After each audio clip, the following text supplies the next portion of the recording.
اب آپ نے سماعت کیا کہ یہ صوفی برکت علی کو ولی کہہ رہا ہے اور کہتا ہے یہ سارے پاگل ہیں اہل سنت، یہ علماء جو اسے گمراہ کہتے ہیں، جبکہ اس کی کتاب ہے مقالات حکمت، اس کو پڑھیں کہ اس کے عقائد کس طرح گمراہ کن ہیں۔ یہ بندہ سلو کلی ہے، اور سلو کلیت کی اسلام کے اندر کوئی اجازت نہیں ہے۔ اور رسول نے فرمایا کلوں فی النار الا ملۃ واحدہ، ایک جماعت جنتی ہے، سارے جنتی نہیں ہیں۔ تو یہ رسول اللہ کی تعلیمات کے خلاف ہے۔ اور پھر جو کچھ ہمارے علماء نے آج تک محنتیں کی ہیں، بد مذہبوں سے دور کرنے کی کوشش کی ہے، ان سے بچنے کی کوشش کی ہے، حدیث مبارکہ کے اندر رسول اللہ خود فرما رہے ہیں کہ بھئی ایک قوم ہوگی جو قرآن زیادہ پڑھے گی، نمازیں پڑھیں گی، لیکن اس سے بچ کے رہنا۔ رسول اللہ تو یہ درس دے رہے ہیں۔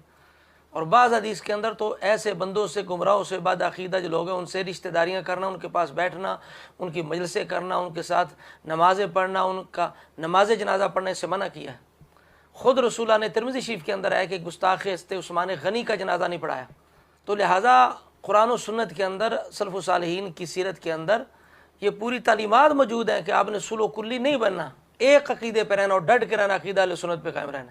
جبکہ صوفی برکت علی سب کو جمع کرتا تھا، جتنے گمراہ سب وہاں جا کے اکٹھے ہو جایا کرتے تھے۔ تو اس انداز کی اسلام کے اندر کوئی اجازت نہیں۔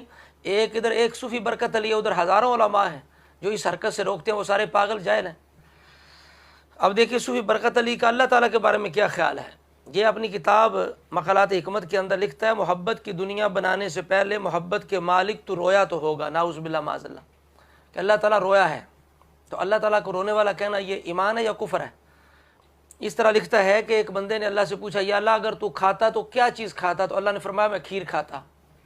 اب سناؤ، یہ شان الوہیت ہے۔ اسی طرح اس کا ایک مرید کہتا ہے، اختر مرزا کہتا ہے بابا جی نے فرمایا تم مانگو کیا چاہتا ہے، اللہ کی رضا نہ مانگ، اللہ کی رضا تو پیغمبر بھی برداشت نہ کر سکے، نہ سہ سکے، نعوذ باللہ۔ اللہ کے نبی بھی اللہ کی رضا کو حاصل نہ کر سکے، یعنی اس کی رضا کو برداشت نہ کر سکے۔ اب اس بندے کی دیوبندیت اور سلو کلیت دیکھیں۔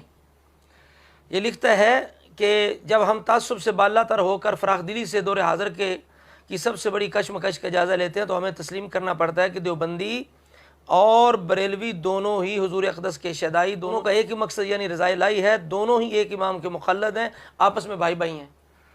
اب کیا مولوی یہ نقشبندی صاحب جو ہیں، یہ کیا دیوبندیوں کا اپنا بھائی کہیں گے جو اہل سنت پہ شرک بدعت کے فتوے لگاتے ہیں؟ مولوی صاحب جب تقریر کرتے ہیں میلاد شریف کی اور یہ اللہ کی شانیں بیان کرتے ہیں تو کس طرح ان کا رد کرتے ہیں؟ یہ صوفی برکت علی کہتا ہے سب بھائی بھائی ہیں، کیا دیوبندی اہل سنت کا بھائی ہو سکتا ہے؟ بتائیے۔ اعلیٰ حضرت سے لے کر آج تک علماء جنگ لڑتے رہے ہیں کہ دیوبندی گستاخ رسول ہیں، تو کیا مولوی نقشبندی صاحب صوفی برکت علی جن کے دیوانے کہتے ہیں میں ان کا دیوانہ ہوں، شیدائی ہوں، تو کیا اس جس کو ولی آپ کہہ رہے ہیں اس کی تعلیم پہ چلیں گے، دیوبندیوں کو بھائی کہیں گے؟ جی نقشبندی صاحب۔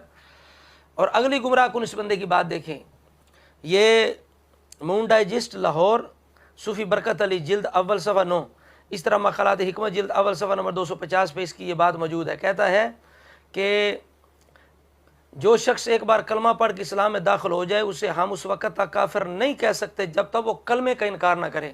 یہ نقشبندی صاحب، کیا آپ کا بھی یہی اصول ہے کہ جو کلمہ پڑھ لے کلمے کا انکار نہ کرے، باقی قرآن کا انکار کرے، اماں عائشہ صدیقہ پر تہمت لگائے، صحابہ کو کافر کہے، ختم نبوت کا انکار کرے، مسلمانوں کو مشرک بدعتی کہتا رہے، رسول اللہ کی گستاخی کرتا رہے؟ مر کے مٹی مل گیا، رسول اللہ کا علم جو ہے وہ جانوروں جیسا ہے، پاگلوں جیسا ہے، بچوں جیسا ہے، تو کیا جناب وہ مومن رہے گا؟ بتائیے۔ ختم نبوت کا منکر وہ مومن رہے گا چونکہ اس نے کلمے کا انکار نہیں کیا۔ تو آپ کے نزدیک مرزائی ہیں، قادیانی ہیں، وہ مومن ہیں یا کافر ہیں؟